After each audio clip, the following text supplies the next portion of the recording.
নমস্কাৰ, মই সুলোচনা। আপোনালোকক সকলোকে মোৰ চেনেলত স্বাগতম জনালোঁ মোৰ আন এটি ভিডিঅ'লৈ। আৰু আজি এযোৰ কাপোৰৰ ডিজাইন দেখুৱাম আৰু কাপোৰৰ ডিজাইনটো এইটোৱে। আৰু ডিজাইনটো বনাবলৈ কিমানখিনি লেছ ইউজ হ'ল আৰু ডিজাইনটো কেনেকৈ বনালোঁ সেইটোৰে এটা আভাস দিম আপোনালোকক। আৰু যদি ভিডিঅ'টি ভাল লাগে তেতিয়াহ'লে প্লিজ চেনেলটি লাইক আৰু ছাবস্ক্ৰাইব কৰিবলৈ নাপাহৰিব। আৰু কাপোৰযোৰ বনাবলৈ এযোৰ উকা মিক্স পাটৰ মেখেলা চাদৰ লৈছিলোঁ। আৰু প্ৰথমে দেখুৱাই আছোঁ মেখেলাখন। আৰু মেখেলাখনত মই হালধীয়া কালাৰৰ যিটো লেছ ব্যৱহাৰ কৰিছিলোঁ সেইটো মই 16 ইঞ্চ দীঘলকৈ কাটি লৈছিলোঁ।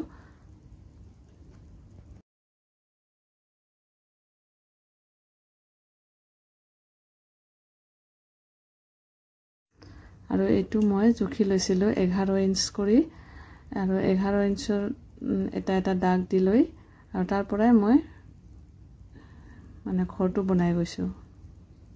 ভিডিঅ'টোত দেখুৱাৰ দৰে মই ঘৰটো এনেকৈ বনাই দিছিলোঁ।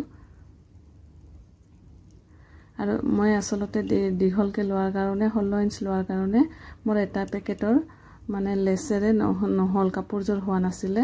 মই আৰু এটা অৰ্ডাৰ কৰিব লগা হ'ল। আৰু আপোনালোকে যদি কেতিয়াবা এইটো ডিজাইন বনাব খোজে তেতিয়াহ'লে 14 ইঞ্চমান ল'লে হ'ব। আৰু তেতিয়া এটা পেকেটতে হৈ যাব। আৰু এইটো মই এনেকৈ ঘৰ নিচিনাকৈ বনাই লৈছিলোঁ। তাৰপিছত প্ৰথমে গ্লু দি মই ছেট কৰি লৈছিলোঁ। তাৰপিছত কিন্তু মই গোটেই কাপোৰটো চিলাই কৰি দিছোঁ।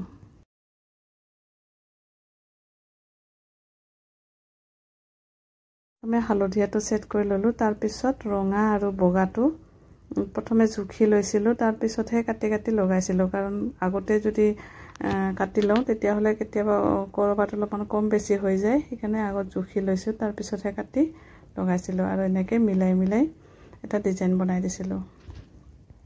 আৰু কাপোৰযোৰ বনাবলৈ এই তিনিওটা কালাৰৰে মোৰ এটা পেকেট ইউজ হৈছিলে। আৰু এটা পেকেটত মোটামুটি 9 মিটাৰৰ ভিতৰত থাকে। আৰু হালধীয়াতেও কিন্তু মোৰ অলপমান বেছি লাগিল। আৰু যিটো মই ফ্লাৱাৰ লেছ ইউজ কৰিছিলোঁ সেইটো মোৰ 3 মিটাৰ 6 মিটাৰ ইউজ হৈছে।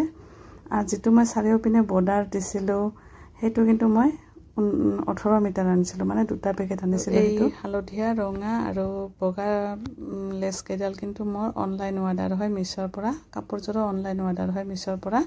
আৰু এইকেইটা পেকেটত এটা পেকেটত মোৰ 171কৈ লৈছিলে।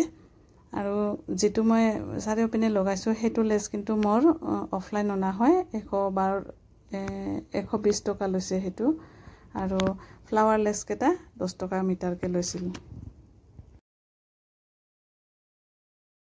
আৰু এতিয়া চাওক মেখেলাখন এনেকৈ বনাই ল'লোঁ। আৰু তাৰপিছত তলত আৰু ওপৰত এটা ৰঙা কালাৰৰ লেছ লগাই দিছোঁ। আৰু এই লেছটো মই চাদৰতো চাৰিওপিনে লগাই দিছোঁ, চাদৰতো লগাই দিছিলোঁ। আৰু এতিয়া মাজত ৰঙা আৰু ক'লাটো নহয়, সেইটো গ্ৰীণ, ডাৰ্ক গ্ৰীণটোৰে আৰু এটা ফ্লাৱাৰ লেছ লগাই দিলোঁ। আৰু এই গ্লুটো B7000 এই গ্লুটোৰে মই এটা ষ্টন লগাই দিম। এইখিনিও কিন্তু মই আগতে চিলাই কৰি লৈছোঁ, ভিডিঅ'টোত নেদেখুৱালেও, কাৰণ বহুত দীঘল হৈ যায় তেতিয়া। আৰু কাপোৰযোৰ কেনেকুৱা পালে চাই প্লিজ কমেণ্ট কৰিব। অলপমান বেলেগ ধৰণৰ বনাব চেষ্টা কৰিলোঁ।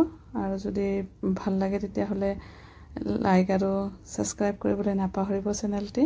আৰু এতিয়া চাওক কাপোৰযোৰৰ ফাইনেল লুক।